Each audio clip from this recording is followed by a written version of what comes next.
and welcome to another video for Auto Solutions Checkpoint. And again, it's just another quick video. Getting quite concerned about the adverts on Marketplace. It has always been rife for scams, but it's getting to the stage now where there's more scams than there is genuine adverts. For example, a 2018 Audi TT.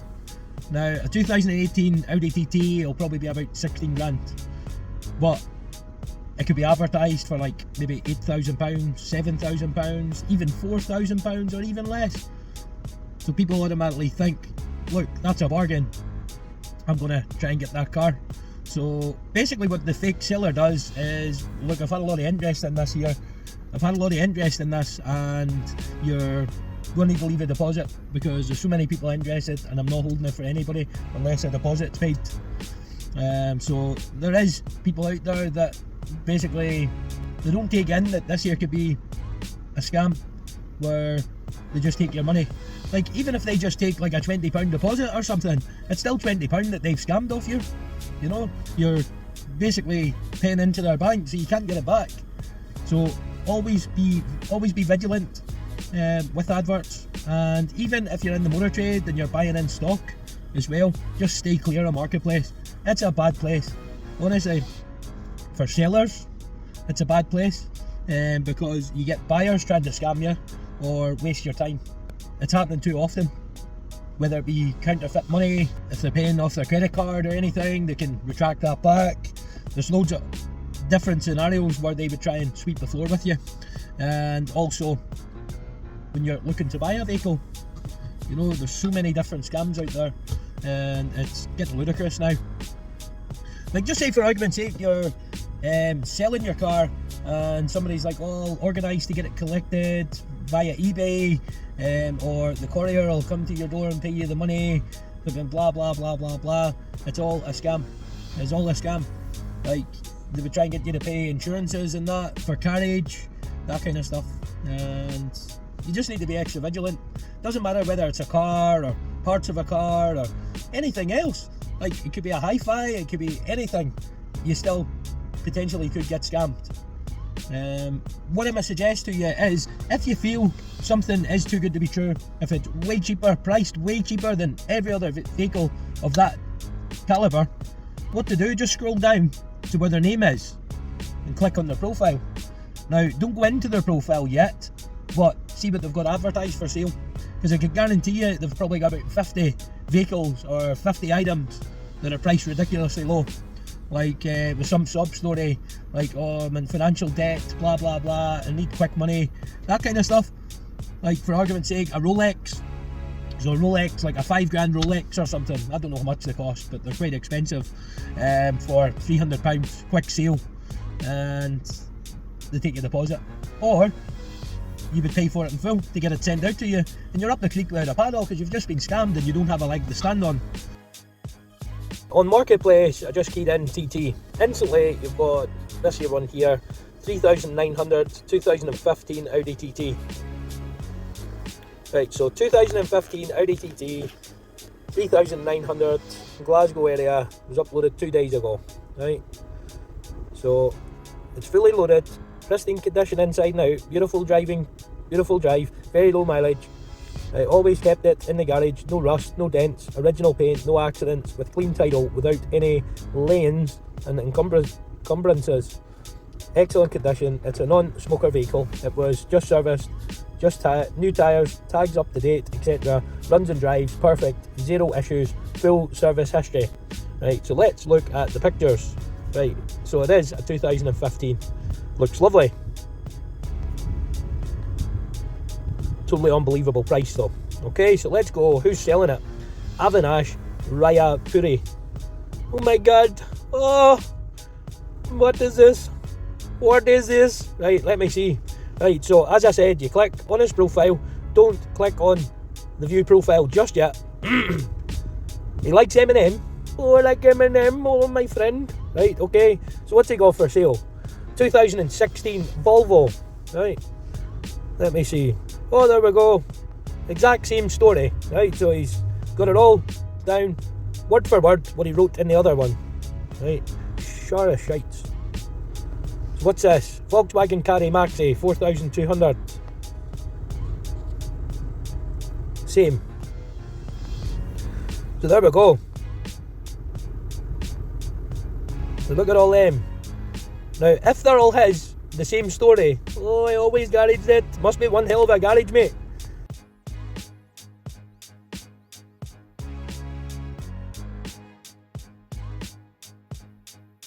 So there we go. All basically unbelievable prices. Now, just say for argument's sake, you'll probably find, right, so we'll click on his profile, right, we're going to view his profile, right, but you'll probably find that this guy isn't the one that's actually selling the cars. You'll probably find this guy isn't the scammer. He could have been hacked and they've locked him out the account and advertised on his Facebook, which has been known to happen.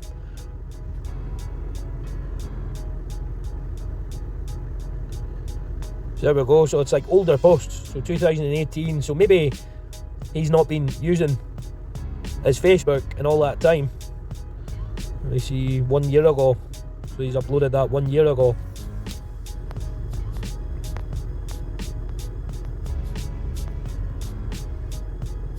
So there we go. I don't know about you, but it just seems a bit suspect. Maybe Avinash Rayapuri isn't actually from Scotland, maybe from India or wherever it is. He's been hacked and his account has changed the location to Glasgow. So we'll come out of that, we'll see if we can find another one. So what kind of other car would be desirable? Oh, good question. Porsche?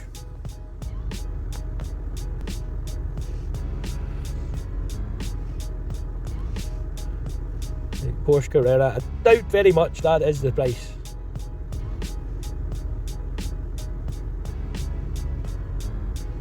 So there we go. Typical scammer. Facebook don't want anything to do with this. It gets reported to them on a daily basis and they're doing absolutely nothing about it. There's more scamming on Facebook than there is real vehicles. And it's sad, because think all them poor people that are getting caught out with this. It is absolutely ridiculous. So you guys have your wits about you. Even PayPal as well, people paying you by PayPal. Like years ago, I sold a Vauxhall Astra on eBay and it was only for pennies. I think it was like 350, 400 quid I got for it. It wasn't a lot. And I even dropped it off to them over in like Cambuslang or something. It was over Glasgow way. Dropped it off to them and seemed quite pleasant people. And I think it was like a few weeks later, I get an email from PayPal, and basically they were taking the money back. Apparently it was fraudulent, used fraudulently or whatever, but yet I was like, this seems so sound, this seems so genuine. But what it was is the guy that bought the car, he was using his husband's card or PayPal or whatever to buy it. Like in that space of a couple of weeks, him and his husband had a big fallout, and that was them finished. And the husband, out of spite, retracted the PayPal and put it down as fraudulent or whatever. So that was a strike against my PayPal, but I managed to get it back. Yeah, I didn't go through the proper procedures and I showed up at their door, and it was that fella that bought it. He was at the door and he basically explained to me, and he managed to get the money there for me and squared it up. He was all apologetic, but it just shows you how easy that happens. He might not have been genuine and pumped me out of that money, but in that scenario you do leave yourself open to get scammed. That's why I do not accept PayPal no more whenever people are paying me, because people can be spiteful. I'm not out to get swindled. At the end of the day, I've got a young family to look after and a roof to keep over my head as well. But just, you guys have your wits about you. Scams can come in many ways, not just Marketplace, but obviously through Marketplace. Over the years, I've dealt with quite a lot of wrong ones. And like for argument's sake, it was one time I was selling I think it was a Vauxhall Vivaro van, and I had a couple of, well, it wasn't a couple of Romanians, it was like 5 of them get out of a Sprinter van to come and look at it, and they tampered with it. You know, I'd done all the work to it beforehand, so I knew the vehicle, and I wasn't dressed in my overalls or anything, so there wasn't really any kind of hint that I was a mechanic. And they're all flipping looking, and one of them's talking to me about the back, and obviously the other ones were up at the front. And the guy's like, he comes round with the oil cap, and he's like, oh look, it's got gunk in it, it's got gunk in it. I've been hanging, it was all built up with oil, like oil and water, so it was like a coffee coloured. He was basically trying to tell me it was faked. They had also put oil in the reservoir as well, the water reservoir, and I can hand on heart tell you that that vehicle was running like a Swiss watch, and everything had been done. It was serviced, and I put coolant in it and that as well. There was no oil in that, you know. So they were basically like, I went absolutely nuts to get rid of them. On another occasion, and it was years and years and years later, and ironically enough, it was the same type of van. It was a Renault Traffic, and yeah, I'd advertised it. I was transparent as I could regarding the vehicle. It had a suspected head gasket problem because it was building up pressure in the system, and I diagnosed it as a water pump. So it was advertised as needing a water pump or potentially a head gasket. It was priced fairly. It still had MOT on it. This here time it was a Mercedes Vito that pulled up, and it was a people carrier, and yeah, it was full of Romanians. I think there was like 7 or 8 of them, and just me, and it's getting dark. I don't fear things, but the likes of at night time I felt a bit more vulnerable, so I was on my toes. I'm watching them like a hawk, and very broken English as well, and they tampered with the vehicle. So they did, they were tampering and basically trying to pick out faults that weren't there, that didn't exist, trying to get money down, even though I'd explained everything on the advert. So there wasn't anything for them to pick at, and I had my professional opinion on the vehicle, but they still tried to swindle me. There's another one that was a transit van I was selling, and before we went out, they're under the bonnet, but I didn't know what they'd done. What they'd done, they actually disconnected, I think it was like EGR or something, or the flow meter, can't remember exactly, but they disconnected it. So out on the road it was getting into limp mode, so it was, and the absolute idiot went to do a U-turn on a very, very, very busy road, and it cut out whenever he was doing a U-turn. I don't know whether he instigated it to stall or it just naturally stalled, but the guy's like trying to bid me, stopped in the middle of the road, like, oh, it's broken, blah blah blah, and I'm like, there's cars, move. I ended up having to shout at him. I was like, you get this thing effing moved, and we'll get back up the road. So they parked it in 2 spaces, which was annoying, but by that stage my missus was phoning me just to make sure I was alright. So the phone was in my vehicle, so I went over to my vehicle, got my phone.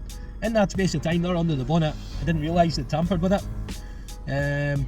So the guy's like trying to bid me, oh, it's broken, blah blah blah.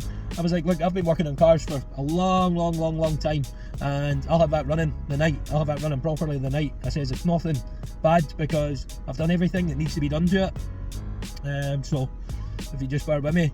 Oh no. And basically, I think it was just he was absolutely pissed off because I wouldn't give them the car at the price they wanted. But they didn't go back onto the bonnet at that stage, and they went away. So I was parked round the corner from my house, not actually at my house, because I didn't want like them knowing where I lived. And I went to start the vehicle to put it into a proper space, and it wouldn't start. It just turned over.